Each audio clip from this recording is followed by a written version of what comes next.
تہجد کی نماز وہ واحد نماز ہے جو مؤذن کی نہیں بلکہ دل کی اذان پر پڑھی جاتی ہے۔ کتنی پر اثر ہوتی ہیں وہ شدتیں جو تمہیں تہجد تک کھینچ لاتی ہیں۔ تیرے کن پر یقین ہے میرے مولا، اس لیے میری دعا کا سلسلہ قائم ہے ابھی تک۔ لوگ لاکھ کہیں کہ یہ ممکن نہیں، لیکن میں نے تہجد سے تقدیریں بدلتی دیکھی ہیں۔ تہجد کے وقت اگر آنکھ کھلے تو سمجھ لو کہ بلاوا آسمان سے آیا ہے۔ اور جانتے ہو سکون کیا ہے؟ اپنے رب سے اکیلے میں بیٹھ کر گفتگو کرنا۔ پتہ ہے محبت کیا ہے؟ نماز سے کسی کو تہجد پر لے آنا۔ تہجد تو سب سے بڑی دلیل ہے اپنے رب سے عشق کی۔ ایک درد بھری رات اللہ کے روبرو بیٹھ کر گزر جائے تو زندگی کی باقی راتیں جاگ کر گزارنی نہیں پڑتی۔ جب تمہیں کہیں سے کوئی امید نہیں رہتی تو وہ تمہیں تہجد کی لگن لگا دیتا ہے اور ایک نئی امید سے جوڑ دیتا ہے، اور پھر تم جان جاتے ہو کہ جو درد دن کے اجالوں میں سمٹ نہیں پاتا وہ رات کی تاریکیوں میں سمٹ سکتا ہے۔ وہ پہلے تمہیں چنتا ہے، پھر ایک ایک کر کے اسباب بناتا ہے، پھر تمہیں ایک ہی جھٹکے میں یوں اپنے قریب کر لیتا ہے کہ صدیوں کا فاصلہ چند لمحوں میں سمٹ آتا ہے۔ واقعات، حادثات اور حالات خود پیدا نہیں ہوتے۔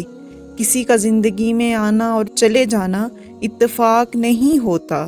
ہر چیز میں مصلحت چھپی ہوتی ہے۔ تم جب خود اس کی طرف نہیں جاتے تو تمہیں اس کی طرف کھینچ کر بلا لیا جاتا ہے۔ تم اس افضل پہر میں اٹھ کر اللہ کو منا سکو جس میں مانگی گئی دعائیں کبھی رد نہیں ہو سکتی۔ یہ تڑپ اس لیے پیدا کی گئی ہے تاکہ اللہ تمہیں اپنے بے حد قریب کر سکے۔ تمہیں کیا لگتا ہے جب رات سونے کے لیے بنائی گئی ہے اور ہر شخص سکون کی نیند سو رہا ہے تو تمہیں بلا وجہ ہی تڑپ اور محبت جگائے ہوئے ہے؟ نہیں، یہ تڑپ اللہ ہی نے پیدا کی ہے۔ ہر چیز نصیب کا حصہ ہے، پھر چاہے وہ غم ہو یا خوشی۔ ہم سوچتے ہیں کہ خود اللہ کی جانب جاتے ہیں، حالانکہ ہمیں تو اس کی جانب بلایا جاتا ہے، کبھی گھرا کر اور کبھی سنبھال کر۔ تم تہجد تک خود نہیں جاتے بلکہ تہجد تک تم کو لایا جاتا ہے۔ تم سجدوں کو نہیں چنتے بلکہ تمہیں سجدوں کے لیے چنا جاتا ہے۔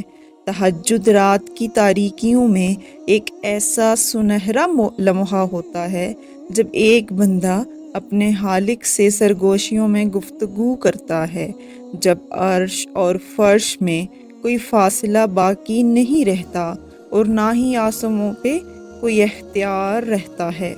تہجد سے تقدیر بدل جائے گی۔ راتوں کو اٹھ کر اللہ سے مانگو تو اللہ دل کی باتیں سن لیتا ہے، پھر چاہے زبان سے کوئی حرف ادا ہو یا نہ ہو۔ جو کہانی تہجد تک پہنچ جاتی ہے پھر وہ کبھی ادھوری نہیں رہتی۔ چاہت سے نصیب کا جو فاصلہ ہے وہ بس ایک دعا کا ہے۔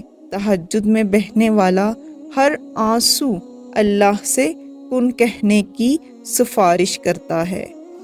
یہ بھی تو ممکن ہے کہ تمہیں جس معجزے کا بے صبری سے انتظار ہے وہ تمہاری ایک آخری دعا کا منتظر ہو۔ وہ رب انہی کو دیتا ہے جو اس پر یقین رکھتے ہیں۔ جہاں مایوسی ہو وہاں ہاتھ خالی رہ جاتے ہیں۔